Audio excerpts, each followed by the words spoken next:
ఆంధ్రప్రదేశ్ రైతు కూలీ సంఘం రాష్ట్ర ప్రధాన కార్యదర్శి కర్ణాకుల వీరంజని మాట్లాడుతున్నాను.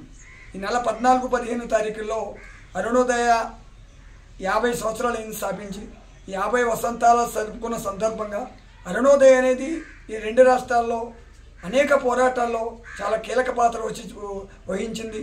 విద్యార్థి రంగంలో కానీ, ఆంధ్రప్రదేశ్ రైతు కూలీ సంఘం భూ ఉద్యమ పోరాటాల్లో కానీ, అలాగే కార్మిక హక్కులు, కార్మిక చట్టాలపై కానీ ఈ అరుణోదయ అనేది చాలా ముఖ్య పాత్ర పోషించింది.